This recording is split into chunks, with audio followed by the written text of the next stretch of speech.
पटना में पूर्णिया सांसद पप्पू यादव ने बीपीएससी प्रोटेस्ट को लेकर छात्रों को अपना समर्थन दिया है। छात्रों के बीच पहुंचे सांसद पप्पू यादव ने साफ कहा कि पूरे विपक्ष को छात्रों का समर्थन करना चाहिए।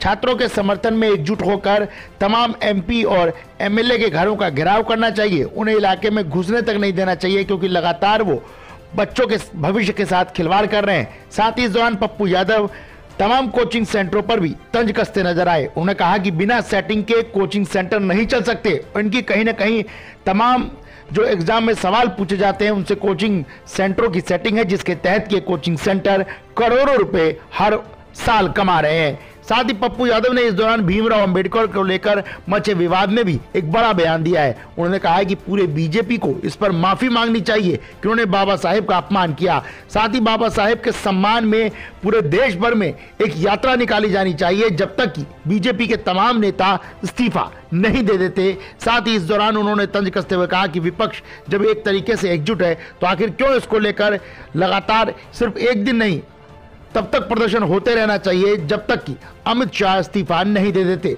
पप्पू यादव ने साफ कहा कि बीजेपी लगातार भीमराव अंबेडकर का शुरुआत से ही अपमान करती आई है। बीजेपी चाहती है कि वो संविधान को बदल ले और बाबा साहेब के लिखे संविधान को पूरी तरीके से खत्म कर दे।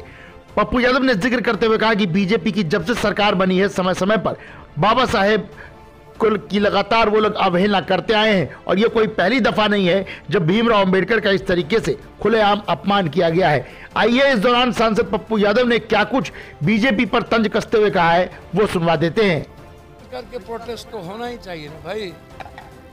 आंख बंद करके बाबा साहब अंबेडकर का अपमान, देखिए बीजेपी का जो चरित्र है, चिंतन है, सन 42 से वो डेमोक्रेसी के पक्ष में नहीं है, अंग्रेज के साथ रहे, फिर मुस्लिम लीग के साथ सरकार बनाए, फिर बाबा साहब अंबेडकर के विचारधारा को गलत समझा।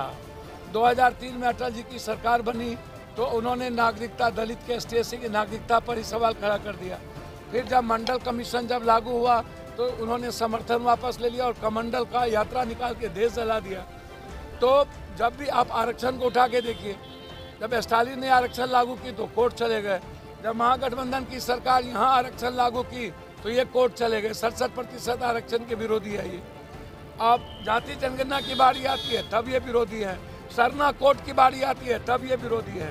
कि आरक्षण विरोधी भी हैं, दलित विरोधी भी हैं, ये लगभग सारे विरोधी हैं। आप उठा के देखिए ना भाई ये। और इनको तो देखिए इस्तीफा तो इनको दे देना चाहिए, और एक दिन प्रदर्शन करने का नहीं है, लगातार कंटिन्यू अंबेडकर सम्मान यात्रा निकलनी चाहिए। और ये लोग बाबा साहब अंबेडकर के संविधान को पहले इनका खात्मा था। 400 के पार 1 नेशन नो इलेक्शन पहले था।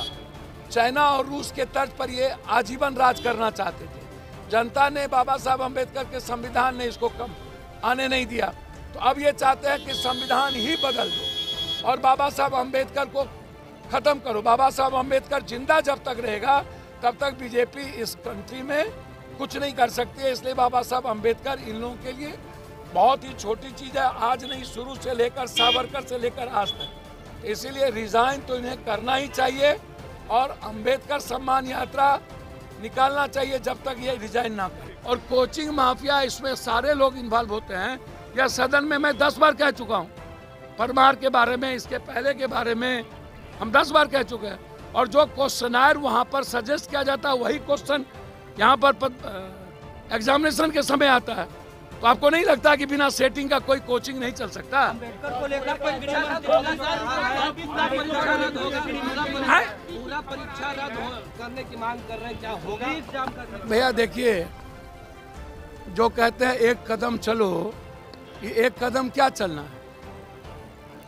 विपक्ष को अभी बैठ जाना चाहिए और एक भी MLA MP को क्षेत्र में बच्चों को ढुकने नहीं देना चाहिए।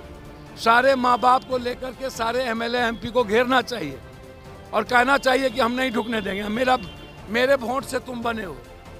और जो विपक्ष इतनी बड़ी ताकत में है उनको राजनीति छोड़ देनी चाहिए करना, और बच्चों के साथ उनको यहाँ बैठना चाहिए विपक्ष के नेता को, और पूरे प्रदेश में विपक्ष को इस सवाल पर खड़ा होना चाहिए। जब सदन में होते हैं तब भी तो पेपर लीक होता है, इसकी सरकार हो तब भी पेपर लीक, इसका सरकार हो तब भी पेपर लीक, जिसका सरकार हो तब भी पेपर लीक। आखिर क्यों? और